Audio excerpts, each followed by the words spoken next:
कि लगातार 9 बार उन्होंने शपथ लेकर के इतिहास रचने का काम किया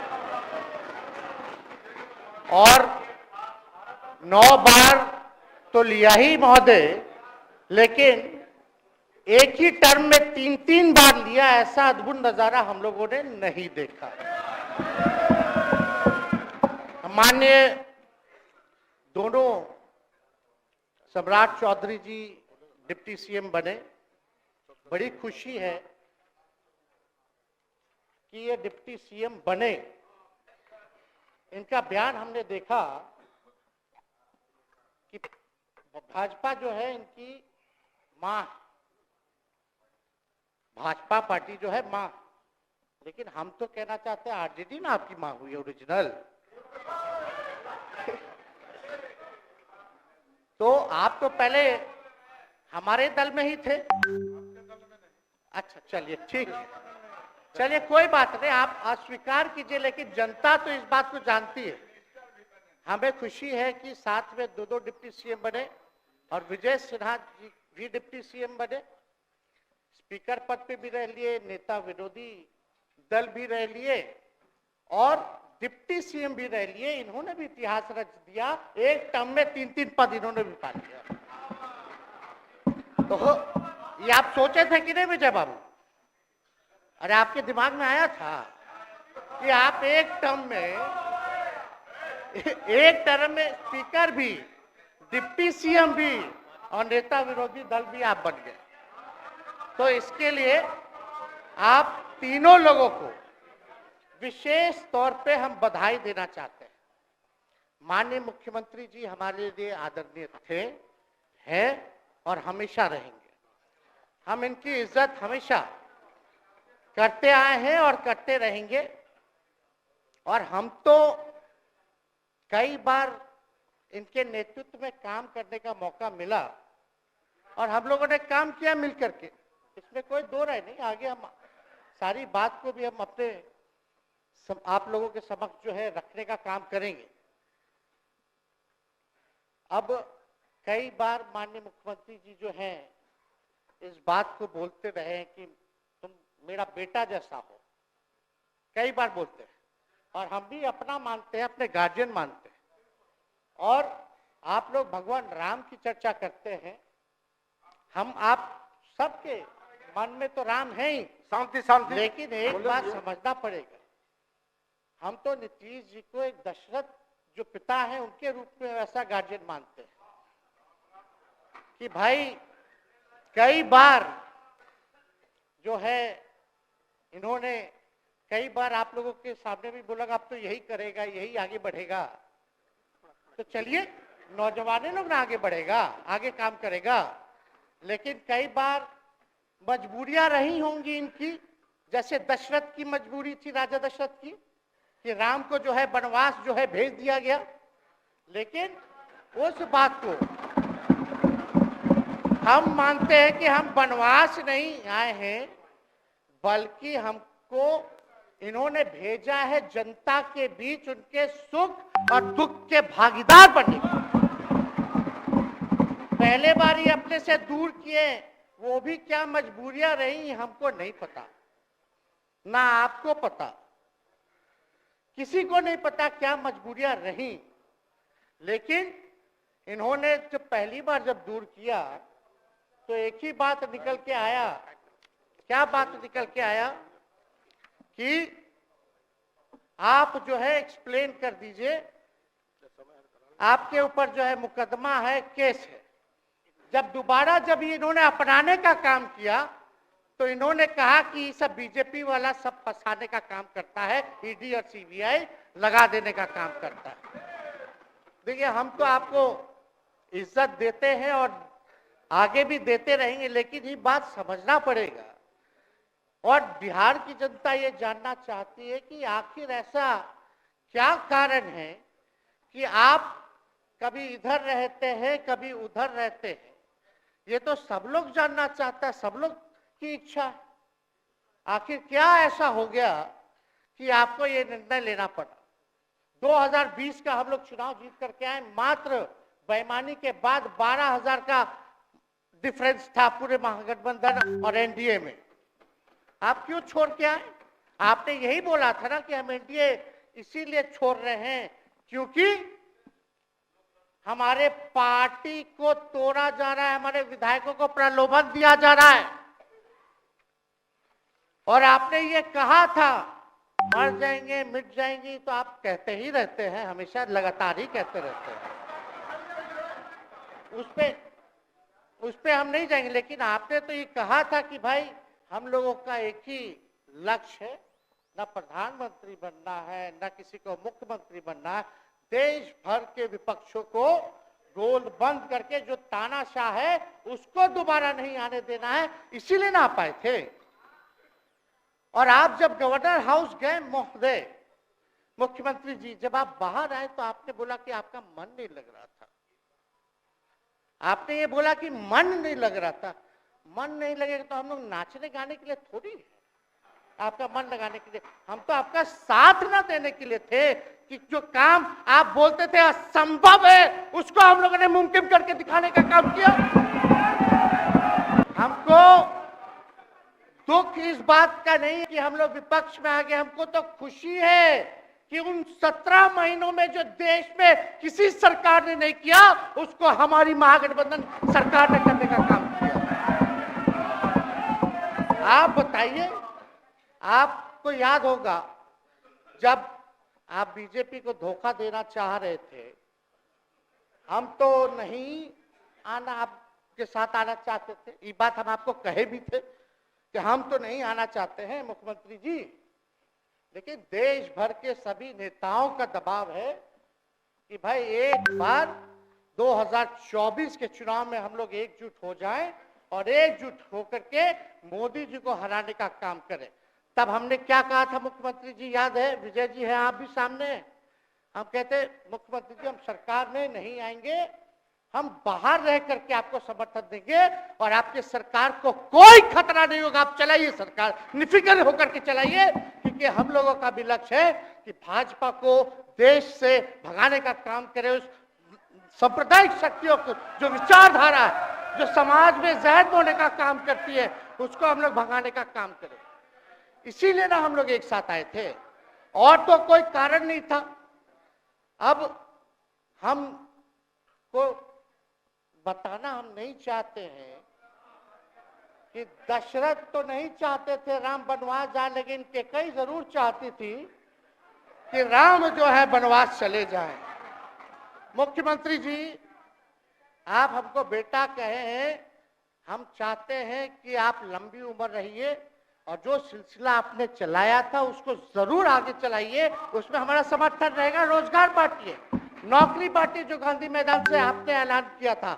लेकिन कैकेयी को भी पहचानिए, कौन कौन कैकेयी बैठा हुआ है आपके पास।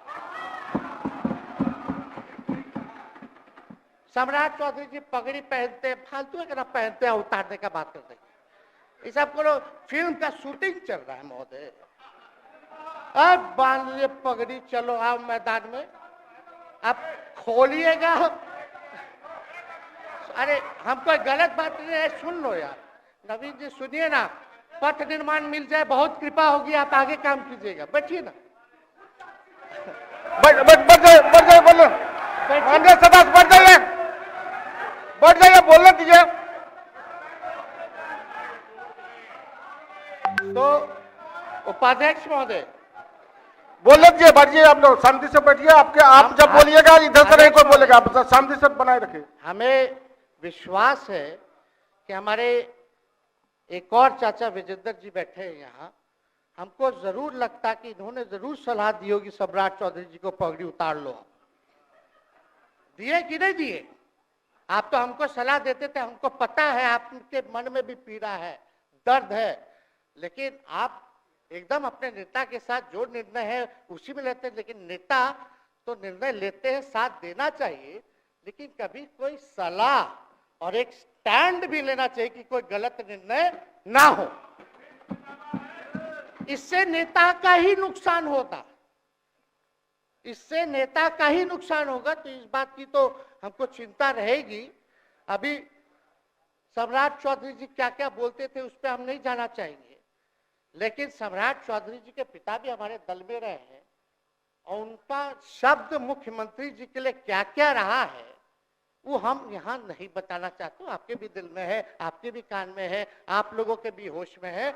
और पूरा बिहार बच्चा बच्चा से पूछ लीजिए कि हम कोई ऐसा बोल सुन लीजिए ना, अरे सुन तो लो भाई। किसी भी बिहार में बच्चा बच्चा से पूछ लीजिए कि क्या होने जाएगा, नीतीश जी पे भरोसा है कि नहीं है, वो क्या क्या शब्द का प्रयोग करेगी जो हम लेना नहीं चाहते। और मोदी जी का गारंटी तो बहुत मजबूत वाला गारंटी है। ए मोदी जी के गारंटी वालों, क्या मोदी जी गारंटी लेंगे फिर से पलटेंगे कि नहीं पलटेंगे, जरा बता के दिखा दो, बताइए।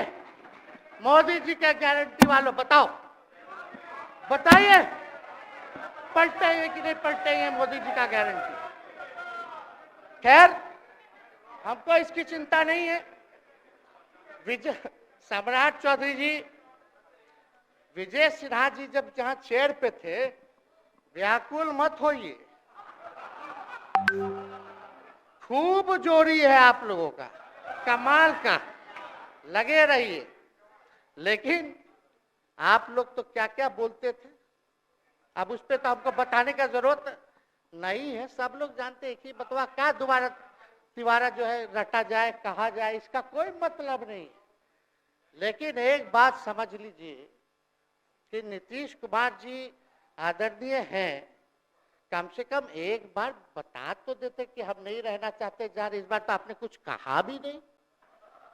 अरे भाई हम मुख्यमंत्री, उप मुख्यमंत्री, आप मुख्यमंत्री हैं, सबसे बड़ा दल हमारा है, कम से कम एक बार बुला के बोल देना चाहिए। कोनो आपको हम कुछ कहते हैं, आप बताइए, हम आपको कुछ कहे हैं?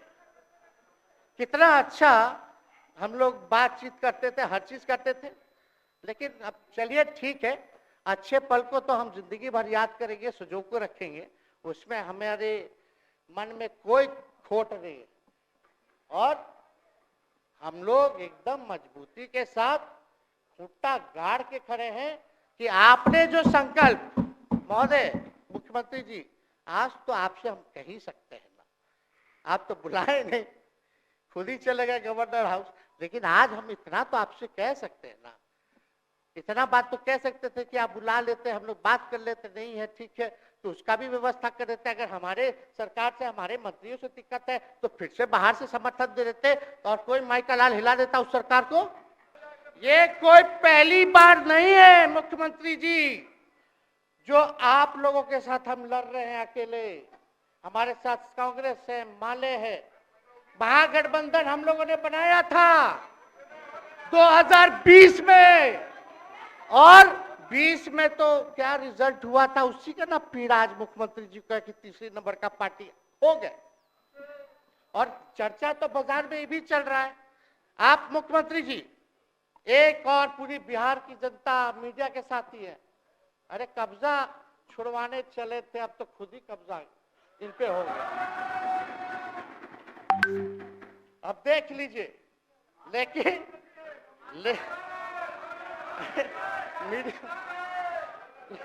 जितने मीडिया के लोग हैं, अरे कब्जा ना हो गया है, हाँ, आप लोगों पर कुछ लिखने देगा, कुछ बोलने देगा, तो अब तो कब्जा आप ही पे हो गया है। खैर जो भी अमित शाह जी कहते रहे, हमारा तो दरवाजा बंद है। खैर उनका क्या, उनके बात में दम है, बात में दम है। खैर हम लोग जो कहते हैं वो करते हैं, और हम लोगों ने 17 महीने काम कर करके दिखाने का काम किया है। नौकरियां तो निकल ही रही है। और कई बार मुख्यमंत्री जी जब हम आपसे मिलने गए थे, जब सरकार बनाना था हम लोगों को, तो मेरा सबसे पहला कंडीशन, विजेंद्र जी आपको याद होगा, हम बोले थे कि हम अगर आपके साथ आएंगे तो भाजपा के रोकने के लिए तो आएंगे, लेकिन साथ में आप हमको विश्वास दिलाइए कि हमने जो जनता से हमने कमिटमेंट करने का काम किया, कि 10 लाख सरकारी नौकरी देंगे, आप वो करवाइएगा अपने नेतृत्व में। मुख्यमंत्री जी बोले हो जाएगा हो जाएगा, और दूसरा दिन अपने अधिकारी को भेज देते हैं। जब हम लोग ओथ ले लिए, अपने एस सिद्धार्थ जी होंगे, ठीक है विजेंद्र जी, विजय जी ठीक है ना, वित्त मंत्री थे ना, तो वित्त सेक्रेटरी थे उस समय सिद्धार्थ जी, तो सिद्धार्थ जी को भेजा गया। बहुत काबिल अधिकारी है, बहुत सम्मान है हमारा। तो सिद्धार्थ जी आकर के हमारे पास बोलते, हम बोले मुख्यमंत्री जी को क्या हुआ नौकरी का, क्या हुआ, दीपक जी को बोले, मुख्यमंत्री जी को बोले, विजय जी को बोले, सब बोल रहा है कि आपने वादा किया था चुनाव में। हालांकि हम तो सीएम बने नहीं कि हम दस्तखत कर देते, लेकिन उप मुख्यमंत्री बने, फिर भी हमारे पर जिम्मेदारी थी, फिर भी हमने शांति को बोलिए, बात को कई बार जो है कहा। तो उसके बाद फोन आता है और कहा जाता है कि सिद्धार्थ जी जा रहे हैं, फाइनेंस सेक्रेटरी हैं, मुख्यमंत्री जी के भी प्रधान सचिव हैं, वो आपको एक्सप्लेन कर देंगे। सिद्धार्थ जी आते हैं, फाइल दिखाते हैं, कैसे होगा सर, कुछ नहीं है पैसा, कैसे होगा। हमने बोल दिया किसी भी हालत में ये काम हम लोगों को करना है। आप असंभव बोलते थे, आप मेरे पिताजी को बाप का पैसा ला करके दिलाएगा, लेकिन ये 17 महीने में कहां से एक विभाग में एक दिन में 70 दिनों के अंदर 2 लाख से भी ज्यादा सरकारी नौकरी कैसे मिला। इच्छा शक्ति होनी चाहिए, विल पावर होना चाहिए। तो मुख्यमंत्री जी जो थके हुए मुख्यमंत्री थे, उनको हमने दोहराने का काम किया। तो हम लोग सही बात बोलते थे, बोलिए कि जातीय जनगणना, जाति आधारित गणना के बारे में यही ना हाउस से हम यही ना बैठे थे, यही से ना हमने प्रस्ताव किया था। हालांकि आप पहले से मांग करते रहे, हमारे पिता भी मांग करते रहे, खाली भाजपा वाला को छोड़ के। सही बात है कि नहीं? और आप बताइए ना क्या क्या भाजपा वाला लोग बोलता था उस समय। हाँ, सॉलिसिटर जनरल कौन है वहां, बड़ा महाधिवक्ता, क्या नाम है उनका, सुप्रीम कोर्ट में करा दिया था रोकने के लिए, तुषार मेहता को खड़ा कर दिया था, जो हम लोग जाति आधारित गणना करा रहे थे। तो आप तो जानवे ना करते हैं, सब बात जानते हैं।